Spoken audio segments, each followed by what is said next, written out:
Okay, guys, we want to talk about Python data structures. And before we jump right in, I just want you to understand some of this concept. Okay, what are data structures? Basically, they are used to store, organize, and manipulate data efficiently, and they kind of provide a way to work with complex data in a structured manner. All right, you try and look at the our previous videos we did on how to on basic data types. That's going to help. Okay, so Python offers several built-in data structures such as list, tuple, set, dictionary. There are others, but in this video we are going to look at these. We are going to look at these in this video. All right, there are others like queues and the rest of them, but this particular video we look at this. So let's jump right in. All right, time to look at data structures. Data structures is a quite wide topic because each of these data structures we go on to discuss them in separate videos, but it's good for us to have a general overview of these data structures and know what they stand for, what they represent, and how you can employ or use them in your program. So the first one we have here is the list. So by list, list is a data structure that are mutable. Okay, by that it means that you can make changes to them, you can add to them, you can substitute values, at any point in a list. Unlike strings, which are immutable, we'll come to that. But basically, also know that for list data type, the order of elements matters. Okay, the order you place the element matters. So let's see what for list. Let's do a markdown here or press M so to enable me type.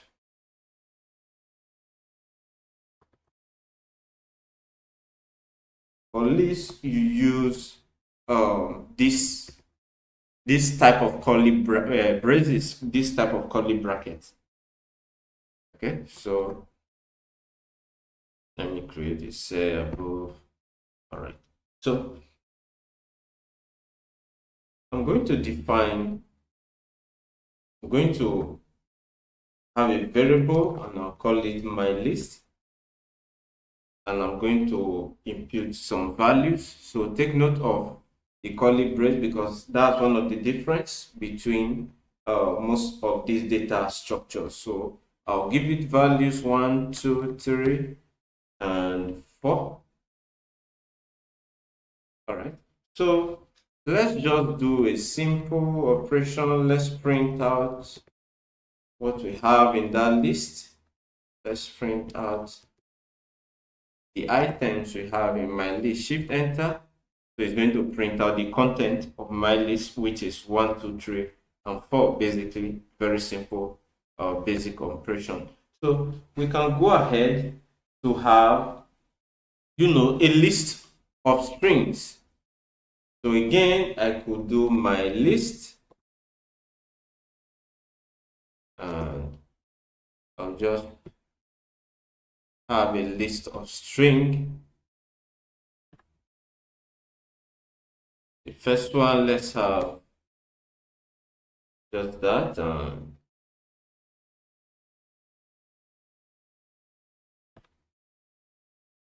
List of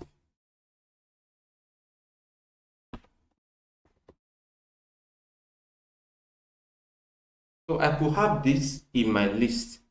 All right, so I'll just go ahead and close this off. So if I come down, if I come here and print the content of my list,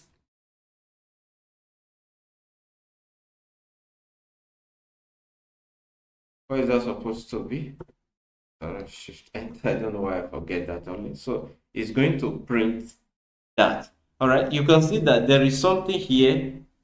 You can see it's joining off and string together, which I don't want to be. So I'll come here and insert a comma. So I'll put a comma, and all right, if I shift enter again, All right, it's going to put that nicely well. So okay, let me create two extra cells.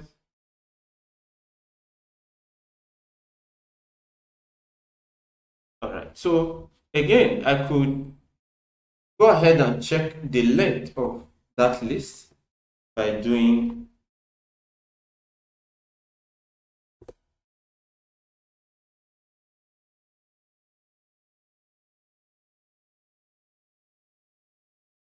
check the length of my list by doing length and length of list. All right, so shift enter is going to tell me that my list have three items, which is this, as well as this. Okay, basically,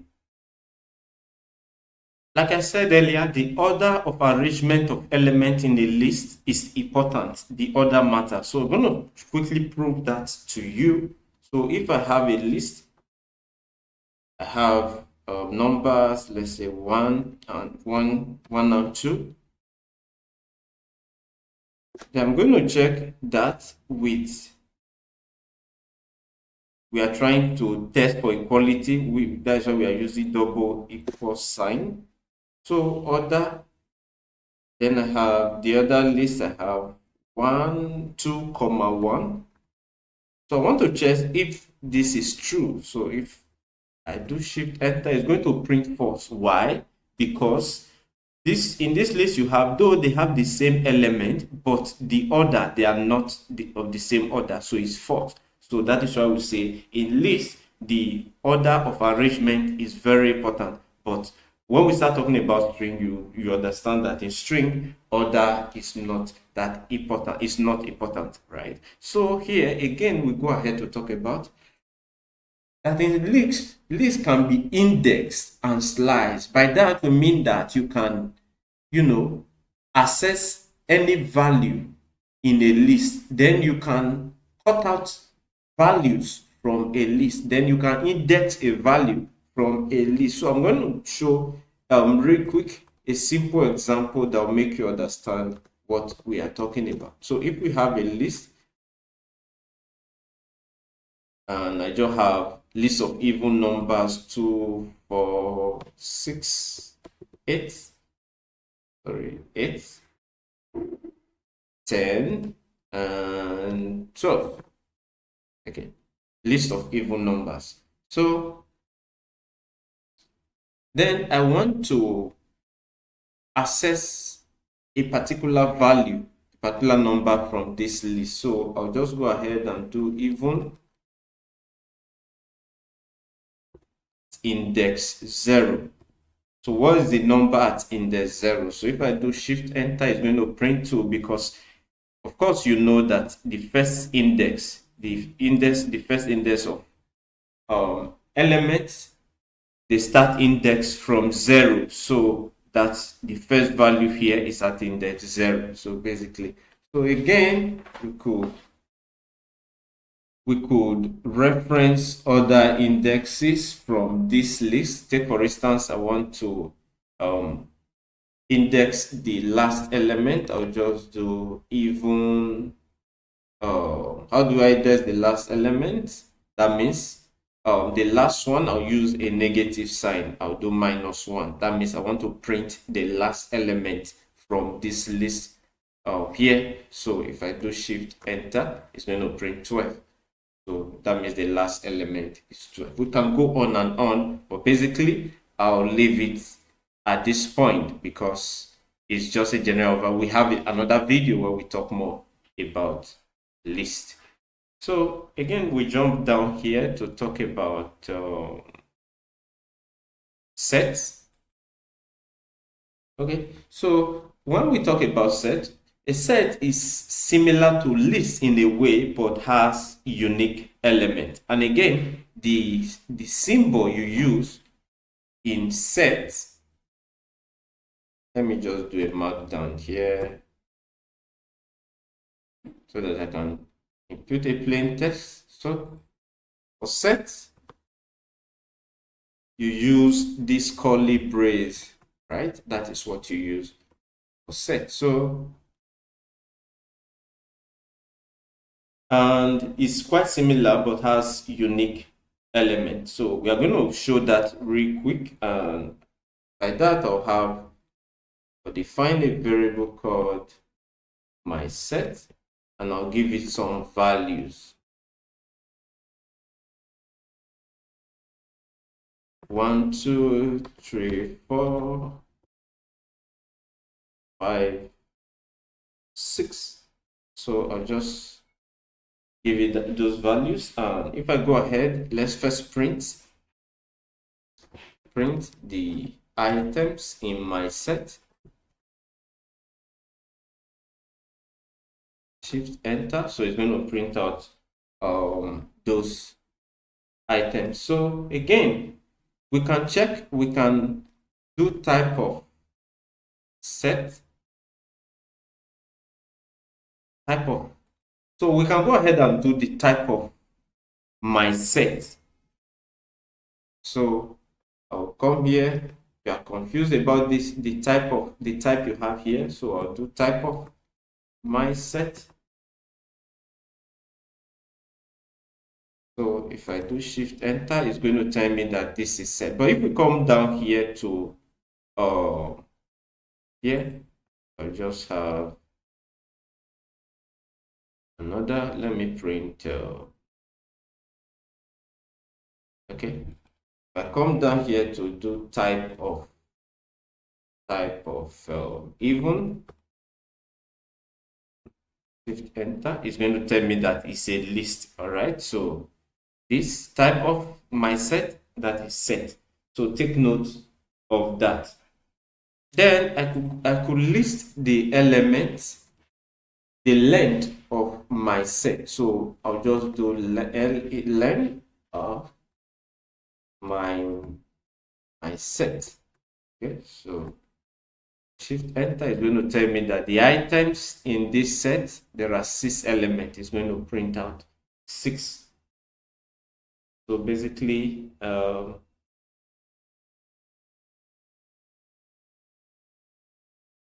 one thing we check now before we go on to talk about something else, tuples and dictionaries, is that in set, does the order matter? So that's what we are going to confirm. Let's check together. Let's have some elements, some items in this set. So we're going to use the comparison operator. Okay, so we have another 1, 2, 1.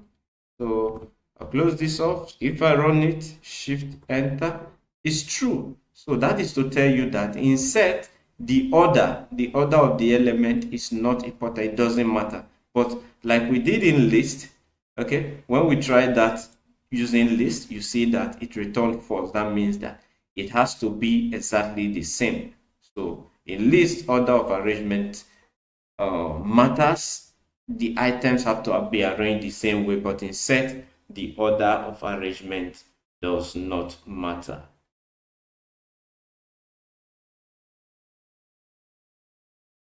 All right, guys, let's talk about tuples now. For tuples, they are similar to lists, like they have similar features, like we described earlier.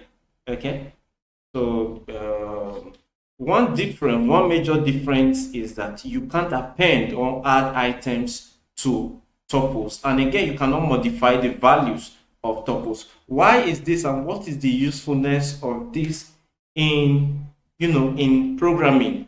Okay, basically, we tend to use tuples in programming because in Python, because they are memory efficient. Take for instance, you just need a predefined memory location. You just need to use allocate a small memory location.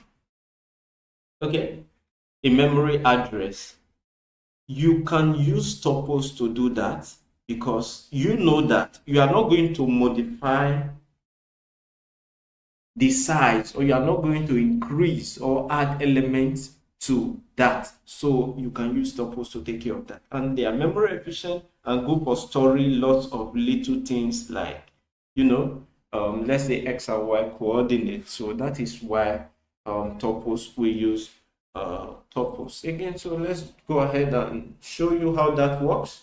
I could have, declare a variable called my tuples.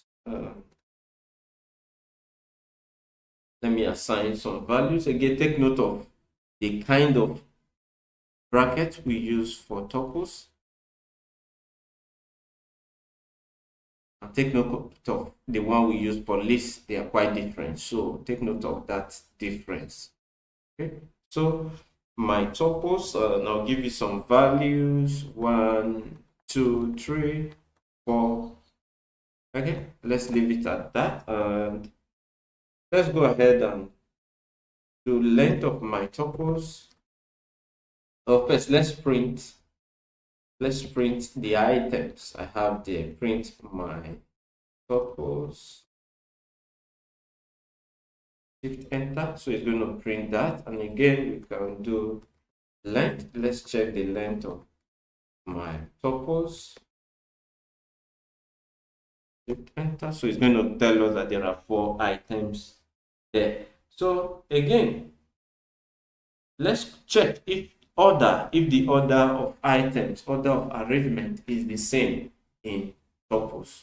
So like we said, list is similar to tuples. All right, they are similar. List and tuples are similar. So you remember in list we talked about that the order of arrangement is important. Okay, that is what we said about list, but it said it's not. So let's check if that is true for tuples. Again, if we have 1, we want to check for this test for equality. So 2, 1, if they are the same. So shift enter. So it's going to be false, just as we had in list. So items have to be exactly the same for it to be true. So for it to be true, it has to be 1, 2, 1, 2. They have to be the same for it to be true. So shift enter, you see this is true, but this is false because order of arrangement in tuples 2 are very important. Like we said, let's prove to you that you cannot append an element, an element to a tuple, but you can do that in list. Let's try that in list first before we come here. So I have this list evil where I declared a set of evil numbers 2 to 12. I could come here and append a number to that. So I could do even, which is the name of my variable, even dot append. So I want to append 14. I want to add 14 to that list. So I'll go ahead now. If I try to print the value of print even the items, if I do shift enter, you see that the new value I added has reflected. That means you can append, you can add values, you can modify items in a list. But let's try to do that in tuples. So if I come here and do okay, I have a list already. I think I have a list. All right, my tuples 1, 2, 3, 4. So if I come here and try to do my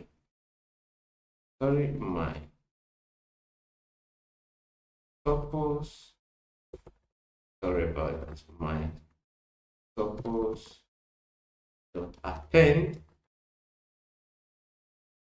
Let's say I want to append 5.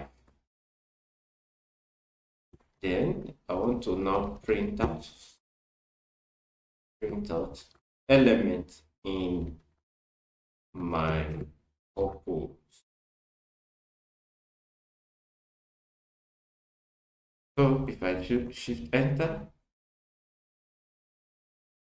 okay, let me create a list. All right, so it's going to throw an error. Look at read it. Tuple object has no attribute append. So that means you can't append an element to the end of a list which you already created. It does not work with tuple. It does not work with tuple. So let me remove this. All right, it does not work with tuple. So that is one thing I really want you to take note of. Okay, time to look at dictionaries. Basically, like dictionary is more like a big book where you look up the meaning of items. So again, in Python, dictionaries serve the same purpose. You can create a dictionary, you can create your own dictionary, and you define what each item stands for. And again, you can come back and reference each item and pull out the meaning of such item. So let's create one. I'll just call it my underscore dictionary. Okay, I'll leave it at dict so that I don't want to make it too long. So let's create our own dictionary. So I could have this and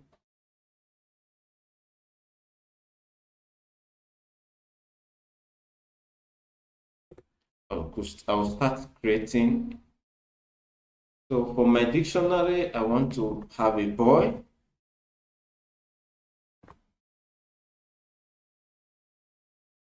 So who is a boy? What does that represent? I'll define that. And a boy or a male child. All right. Then go ahead to have another one.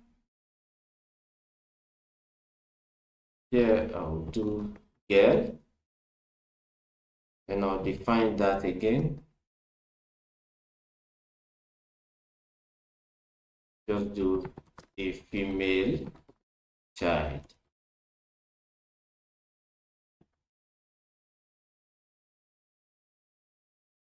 Again, I'll have another definition here for, let's say, bird.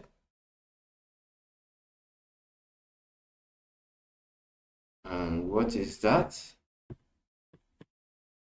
A bird is, of course, a flying animal. All right, so first after this, I'll have a comma here to differentiate. So let's add one more item to our dictionary. We could have, let's say, rice. So we define what that would be. Of course, rice will be starchy food. So I'll say rice, starching food. Okay, so at the end of the day, I'll leave it at that, and I'll go ahead to display, to access any item in the dictionary. So I'll do dictionary, and I'll use the square bracket. Then what do I want to, which item do I want to get the meaning? Let's say bird. So I'll hold shift enter. So it's going to print the meaning of that, a flying animal. So I could access the meaning of any of the items. Let's say boy.